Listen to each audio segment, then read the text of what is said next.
To find the glitch for Zen Meteor, we actually got inspiration from the Destiny 2 glitch with the Worm God's Caress and Winter's Guile, where you will take it off after you get the stacks applied and then put it back on, and the stacks are permanent so long as you don't gain another stack. We went through a lot of armors, and we went through basically every weapon that we could think of to where this would apply, and through that process we did discover something about the Zen Meteor. The first instance we found of this glitch to where we could refund the bullet of Dynamite and maintain 3 was in the Abyss for Crota. We found that if you could kill at least 7 with 1 bullet, it would refund the bullet and give you 3 shots of Dynamite. The problem is you're never going to find that in a raid encounter, and especially if you want everyone to gain that bullet. It's just unrealistic, and it has no play. So the first thing we attempted to do was use Telesto, the game-breaking weapon of Destiny 2 and Destiny 1. We thought maybe if you could cluster up the bullets and shoot them, it would refund the bullet. What ends up happening is you can't shoot your teammates' bullets, and if you attempt to switch off of Telesto and onto Zen Meteor, you just don't have enough time to shoot your own bullets. So Telesto was out, and we had to figure out a new method. The next method we attempted to try was something that my friend Sass came up with, and that was to use Hunter cluster grenades. Each grenade has enough clusters in it to proc the glitch on 1 grenade. However, the grenades spread out way too much, and it's just not viable to even attempt. However, there are methods to get more than 1 grenade. That includes the Fellwinter's artifact. That includes the perk on helmets to give grenade energy on orb pickup. It also includes the Warlock Super that increases regeneration of abilities for allies.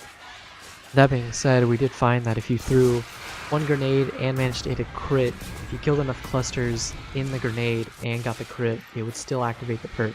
This has multiple uses in a lot of raid encounters, because you can throw the grenade, aim for the crit, shoot the crit while destroying clusters to get Dynamite for the DPS phase. Another thing we discovered about this glitch is if you have transverses on your Warlock and the weapon is not out, so you shoot 3 shots of Dynamite, pull out a primary, pick up a special ammo crate, and then swap back to Zen Meteor, you'll still maintain the Dynamite perk. You can't do it with it out for whatever reason. I suppose it counts it as a reload.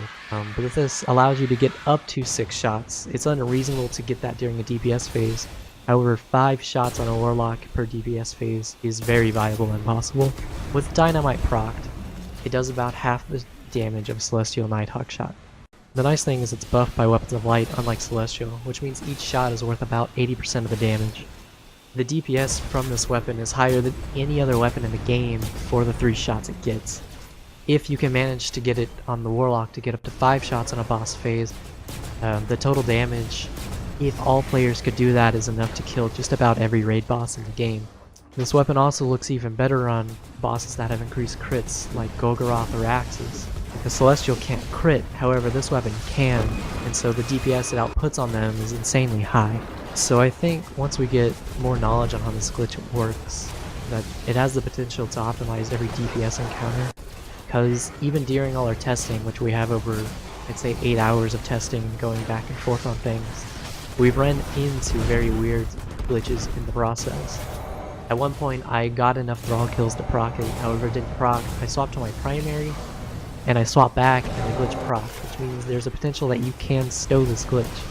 And if you can stow it, you can start every encounter with 3 shots, throw your 2 grenades, and get 6 shots on a Hunter. Another interesting glitch that kept happening is when you reloaded, occasionally it would proc the glitch even though we didn't have enough kills for it, or at least the 7, we would have, upwards of 3, which is another potential to stow this glitch. And if we could figure out how to harness either of those, we could optimize every boss fight and have an easy setup for all of it.